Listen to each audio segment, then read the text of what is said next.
Hey, what's going on, guys? So, I just wanted to talk about this really quickly because this is kind of like a long story, and this is where it all began right here. Uh, I'd done so much work in my past and did so much work by hand, with a shovel all throughout the construction journey that I um, have been on my whole life, and I'd used a lull a couple times, and I'm good with forklifts and stuff like that. But I didn't actually use an excavator until a person that I know had to have their basement replaced, and so that was kind of like the first real excavating job that I got, and that was a rental.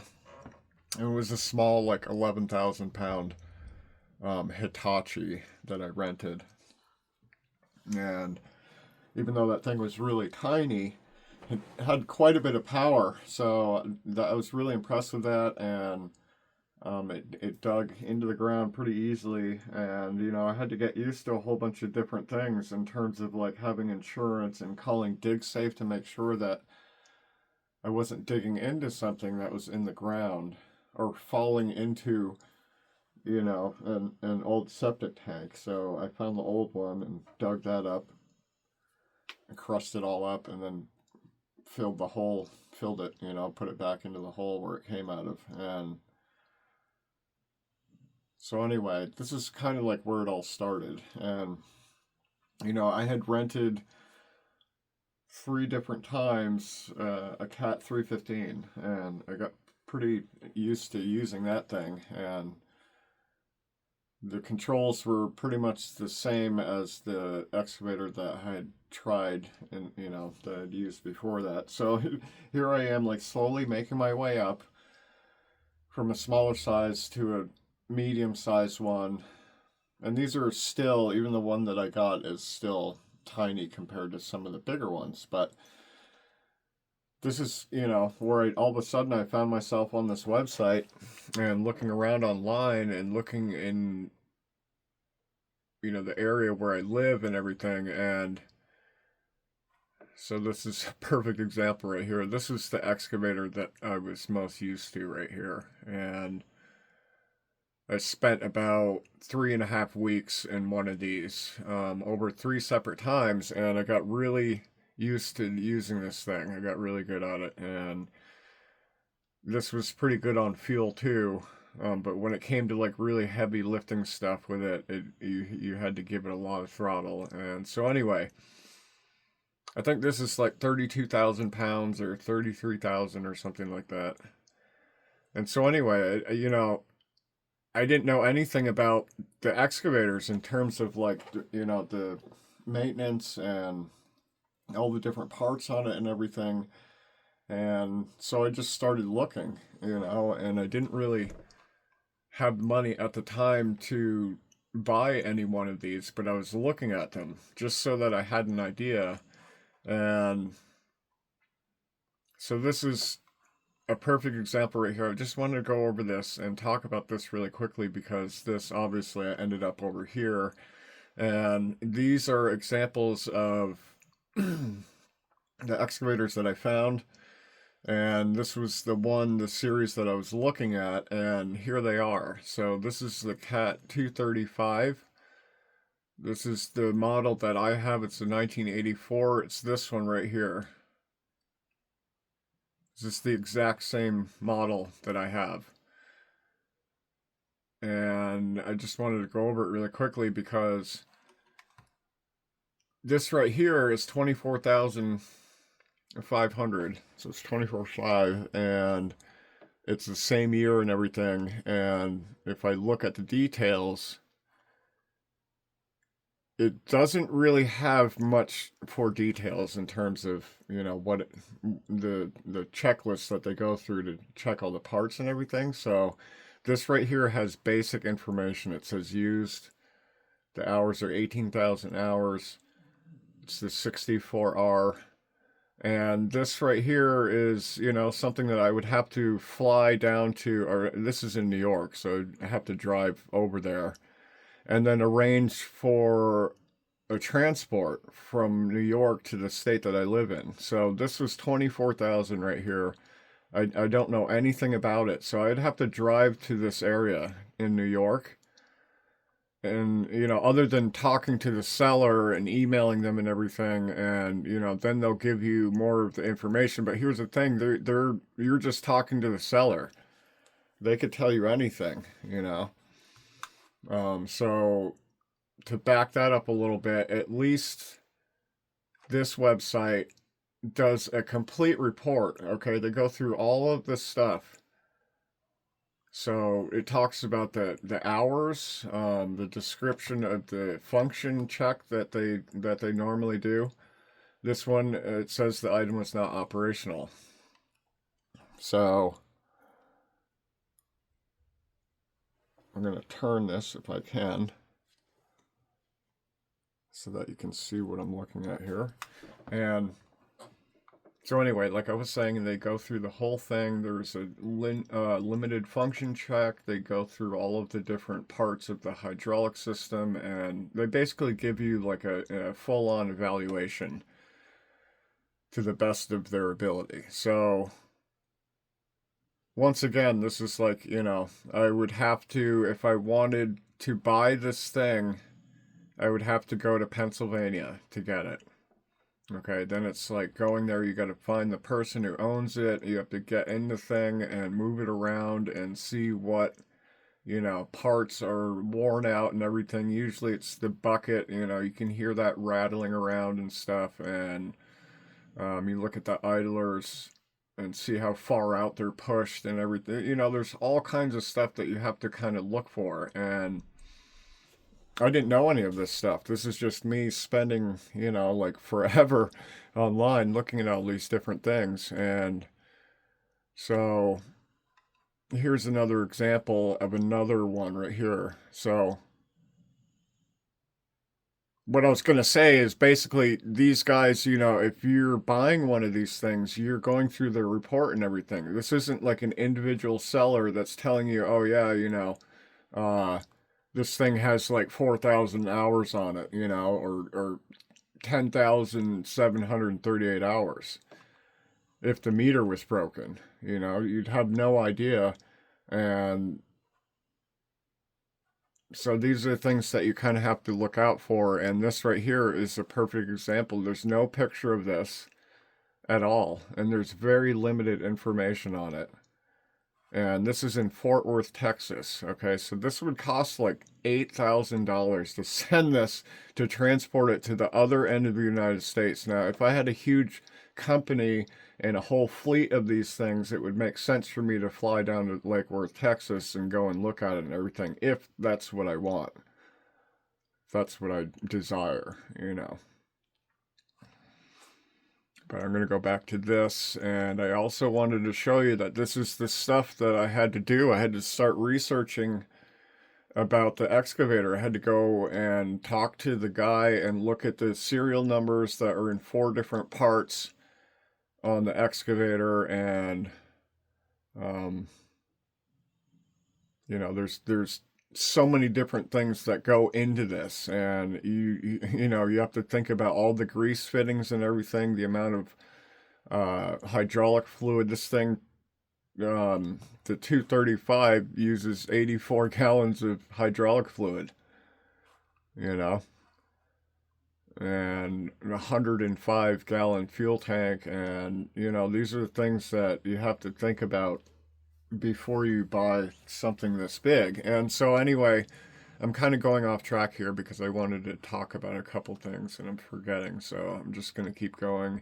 This right here is what I found. This is just one example of one website that sells grease. This is all grease. You can buy them by the case or buy them in separate. And so I had to look through all of this stuff, the NGLI, 1 and NGLI 2. The 1 is for really cold weather, and the NGLI 2, I believe, is like the common one, or the most common one. And So yeah, this is something, a part of, what I had to research. Then I had to join the CAT website and go through all of the stuff and look at all the parts that they have that are available for this excavator that I have. And so you enter the serial number and all this fun stuff, and then you become a member of it, and then you can just look up the parts and everything. So that's one other part of it. And um, here's a company right here. They are, I guess, like one of the biggest companies that um, sell manuals. So obviously, when I bought the thing, it did not come with an owner's manual, so I had to buy one. And this one had the full, um, the full PDF and everything, and that's what I'm looking at right here. Oh, really quickly, we're going to talk about this too, because this is something else that you need if you don't want to do it by hand. Something like this is really handy. It's less than $120. And this thing right here, according to all of the reviews that I've done on these types of electric grease guns, this one's the best one. Other than the DeWalt. I guess the DeWalt is at the top. So anyway, I'm not going to debate about which, companies are better or whatever, but I did a lot of research. That's what I ended up with, and I'm just going to go over here. This is the PDF that came with it, which is the owner's manual. And this, goes through all of this stuff. It tells you where everything is and where all the serial numbers are, and the batteries and all of the basic things. This manual does not show you how to start the machine and what does what on it. Okay, so here's the information that I had to look up for all of the capacities for all of the fuel and hydraulic fluid and all that stuff. And so I had to go through this whole thing, and it will show you all of the stuff that you need to know about it, according to the company's information on it. So this right here, it tells you, the what I was just talking about, NGLI number 1 or number 0 for extremely low temperatures, and to use grease with molybdenum in it. And here are the oil types that you can use, and so on and so forth. So anyway, it's just basic maintenance and everything. And this is the extent of like the system. Here's your, on the right hand side, all the gauges and everything, and the indicators for the air and hydraulic, low oil indicator. These are switches for like the fans and a couple other interior things that don't work. I'm not sure which one of these switches work. A couple of them do. So these are the lubrication points and everything. So I had to learn about all of this. It's one thing just like, finally coming up with the money for it and everything. And then it's like, okay, I have to look at this thing thoroughly before I even get into the excavator and move it around for the first time myself. So I had to go through all of this, and that's just part of it. It's like a used vehicle that doesn't come with the owner's manual, and you have to download it or go to wherever, and look all the stuff up yourself. So basically, this right here is an example. I'm going to go back because apparently I pressed the wrong button and it's asking me to to make a bid, and I'm not going to. So anyway, you find a lot of newer excavators, and I typed in the 235 right here, as you can see, and it didn't show any of them at all. So I wanted to say, oh, there is this one right here. It's a 235D, and there's no price on it or anything. And so, yeah, the other thing that I wanted to mention is that The modern version of this 235 is now the 325, or that's the most comparable size and power to the 235. So I wanted to mention that the 235 was, in terms of their excavators, it was the first series that made Caterpillar famous. So the Caterpillar 235 came out in 74, and I believe it ended around 86 or 87 or somewhere around there. And so the one that I have, just as you can see here, is an 84. And so there are a couple different things here and there, and what came on it was a digging bucket, and that's because it came from a quarry. So I wanted to talk about the delivery part because that was something that was definitely hard to like figure out. It was not easy to find a company because they're all over the place in terms of their pricing and everything, and I needed it to be transported about 60 miles or somewhere around there, less than that. And I called one of the companies here that's more of a well-known company. They quoted me $2,500 to transport this thing, and I didn't even call them back because that's ridiculous. And I called another person who owns his own company, and he's a younger guy, and he's really really good at what he did, and he charged me $900 for it. So there you have it. It was definitely all over the place. And so the other thing is that if I wanted to go and look at it, like I was saying earlier, you'd have to go there and actually look at the excavator and everything, or have one of your workers go there and look at it and have them, relay the information back to you. So the other thing is that I was accustomed to the 315, like I was saying, and the controls are basically the same, but the difference is that the 235 is mechanical. The throttle is mechanical. There are no digital anything in this machine at all. So it's kind of like built like a old school Tonka toy. It's built like a tank, and the parts on it are really heavy duty, and it's made for heavy duty work. So that's why I wanted it.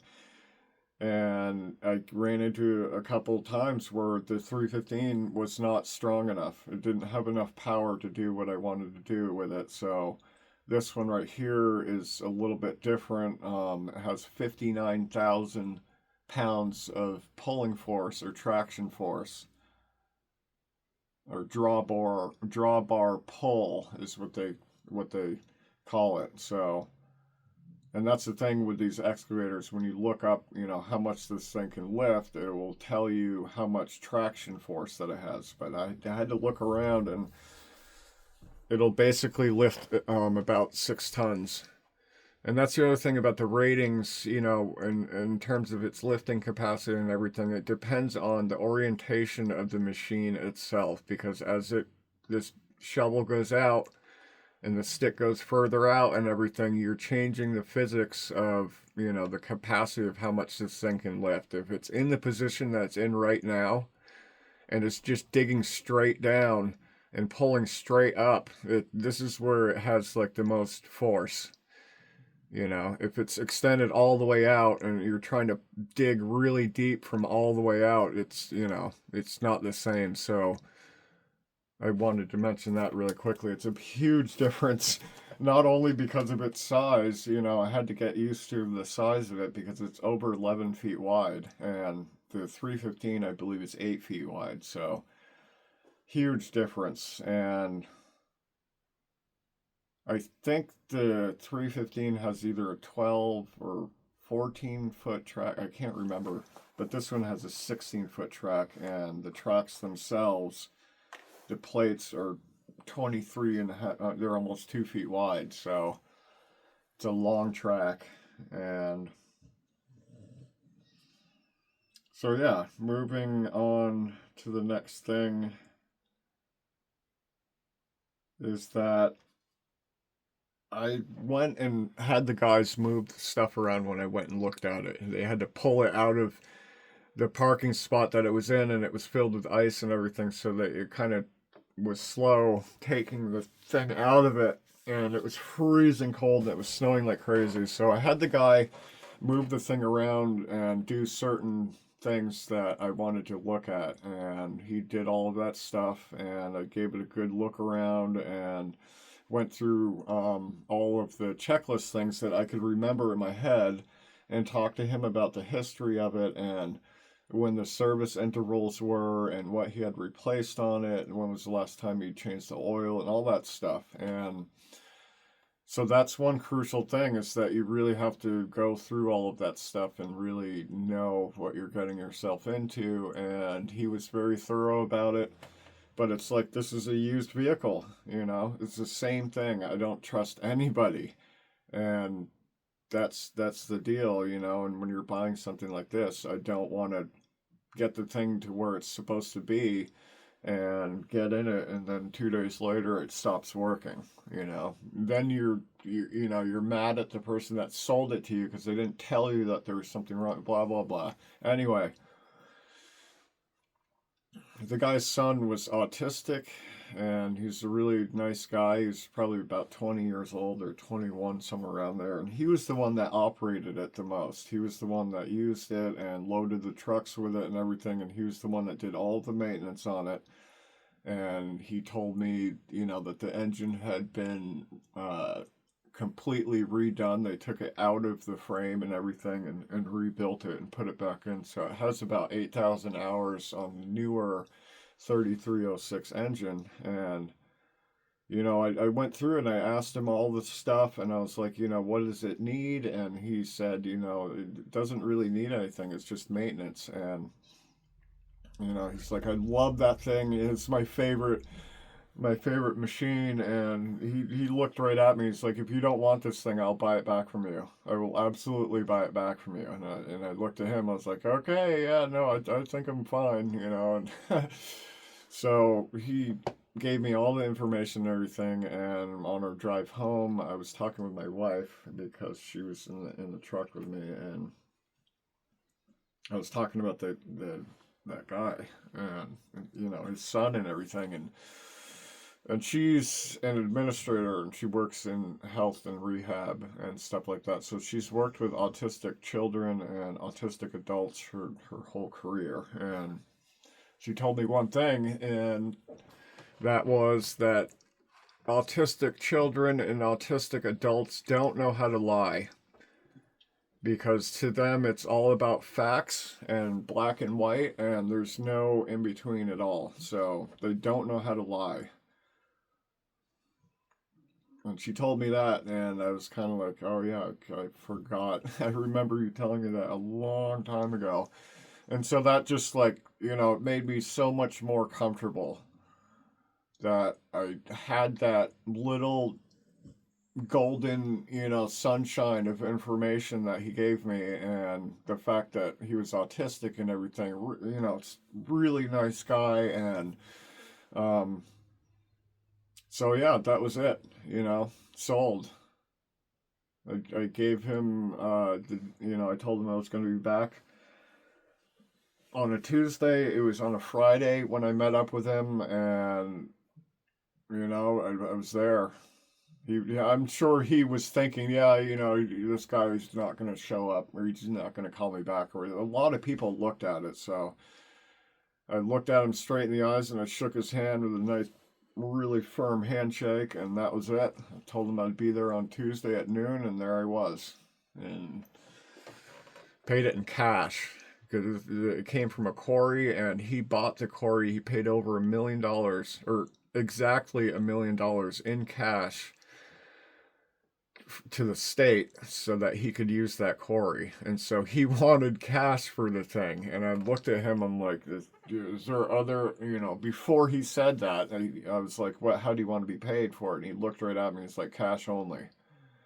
And I said, really? And he said, yep, that's how I do stuff. So he also owns a sugaring setup, and he sells a lot of maple syrup, and they don't deal with credit cards and stuff like that. So, I was kind of paranoid driving around with all that cash in my pocket, but I got it there and paid for it and everything, and I was just like happier than a pig rolling around in it.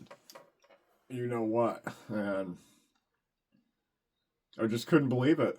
This was something that I was looking at. I felt like I was waiting for Christmas morning when I was like, 12 years old. It was something that I had worked towards and had looked at and researched for so long. I'm talking years. And here's the thing. It's, I looked at other companies around where I live in terms of, for rentals and stuff like that. And it was really overpriced for this area. Out west in the western United States, they pay a lot less to rent excavators for a month. Some companies that I've seen out in the Midwest will rent them for $3,500 for a month, for a full month, whereas it cost us $3,000 for a week, for 1 week rental. And I did that 3 times, and it ended up being well over $9,000. And I looked at my wife, after we dropped it off, or after they came and picked it up the last time, and I looked at her, I'm like, we could have just bought an excavator, and we wouldn't have to rent this stuff. And there's still stuff that we need to do, and we don't have one now. And we're not going to rent it again for $3,000, So that's a no-brainer right there. Yeah, it costs a lot of money. That's the other thing. And but if you have 2 years to save your money, all the money that you have, and I could have easily spent this amount right here. I spent way, way less than that. And I was really, really happy with the fact that I got such a good deal for the price that I paid for it. And this is basically what I paid for it right here. It was $15,000 in cash. And that's that right there. And like I said, this is it right here. You can spend days and days and days going through online, looking at individual sales in your area and people selling stuff, ads in the newspapers. And, I looked at all of these, and I found one that was in Old Forge. It was this one, I believe, that I was looking at. And then I called up the people and asked them how much it was going to cost to transport this thing. And like I said, it was like way over $5,000. And it was from a shipping company that they use, a company out of Maryland. This guy out of Maryland. He does, I guess, the lowest pricing for transport and stuff like that. But, I wasn't going to go to Old Forge and go dick around with this thing and then have something really wrong with it, and then I wasted my time driving all the way out there. So, yeah, it helps to, talk to them first and look at all the stuff and everything. But, this is 18 grand, and then add another 5 grand onto that is what I would have been paying when I, found one. I didn't even find it. My wife, I showed her all the ones that I found online and everything. She's like, yeah, hold on a second. She went on Facebook Marketplace for about 2 minutes and found a 235 right here in this state. So that's that. That's the story behind that. I couldn't believe it,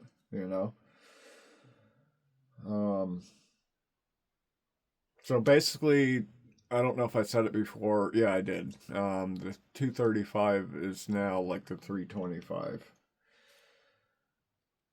And, it came with an extra bucket. That was the one cool thing, that it had a couple buckets. Sometimes you buy one of these excavators and it only comes with one bucket, and the bucket that it had on it was a trenching bucket, and it was basically new. So I got, got that for free, obviously. But the other bucket that came with it um, is, hopefully this will load up right here, is this one right here.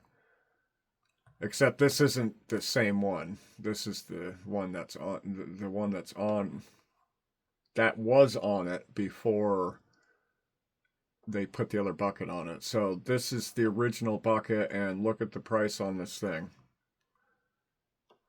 So that's what it cost for this size right here, because these use a 900 millimeter pin, and all of the other excavators that are around that size or lower use an 8 millimeter or 700 millimeter. And so it was kind of tricky to look around for these, but the one issue is that the bucket has a big tear in it from here all the way over to here, where it's just completely separated from the bucket. It's like sagging down, and so I'm gonna have to put the shovel onto the stick, onto the the excavator, and lower this down so that I can close the gap and then weld it, and then put another plate.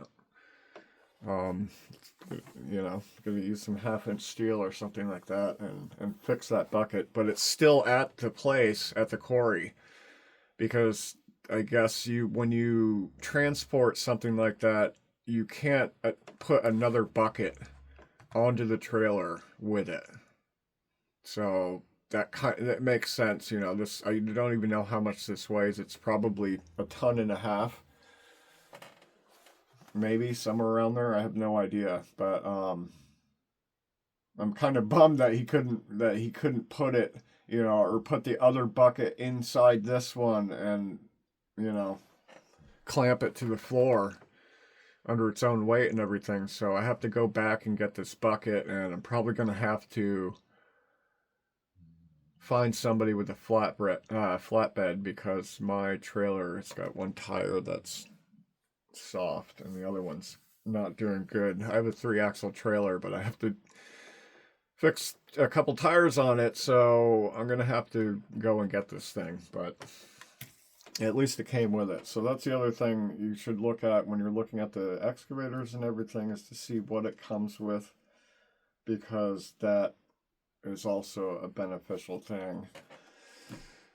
So yeah, the number one thing was, and I showed it in my other videos, that I had to go as soon as I told the guy that was going to buy it and everything.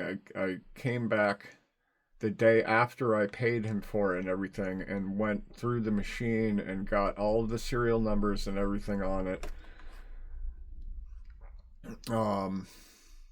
so that I knew what I was looking at.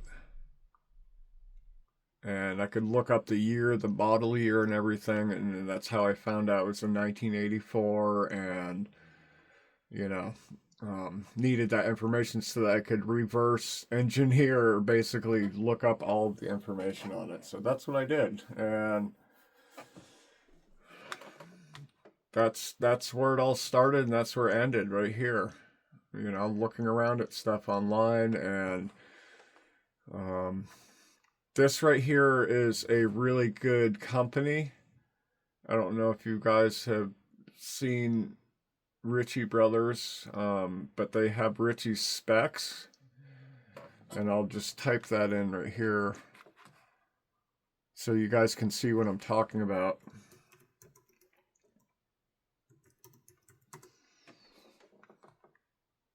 And this is what I found in terms of the, so I can type this in right here really quick. I'll just type, okay, Cat 235, so it shows it right here. This has all of the diagrams and stuff for your tractors, for your bulldozers, for your loaders, your skid steers. This is the information, the hard to find information on these things, depending on which type of stick it has on it and boom and everything. There are 3 different options. And, this showed me, okay, the max cutting height ranges between 31 and, 33 feet. Its max digging depth is 22 feet to 26 feet. Match reach along the ground, they're all different, you know. So they range between 35 and 39 feet. And it shows you the shoe size, the drawbar pull, you know, its max speed and all that stuff. How many cylinders, what series engine it is, how many horsepower, all this fun stuff. So this is the other thing right here. This says 84,430 pounds. And when I look up the weight for mine, the operating weights are all different. So they go from 84 to 89,000 pounds. Some are like overnight. 90,000. It depends on like what attachments are on it or which model orientation it is that you're looking at. So here it says, which is kind of cool, it shows the different brands and what their comparable models are. So the Cat 325 is around the same size and weight and everything. The Liebherr is a little bit heavier.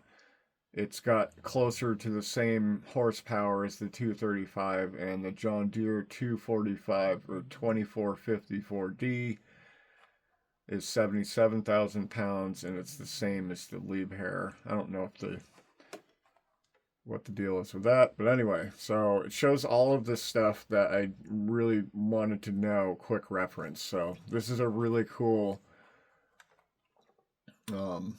website right here, and a good reference website. So that's it, I think. You know, I covered all the stuff that I wanted to talk about. And if you guys have any questions, you know, you probably don't if you're running a company, you've done this for decades and everything. But if you are thinking about buying one of these and don't have any idea where to start, I hope this video helped you. So it pays to look around, and you know, sometimes it's just not the right time.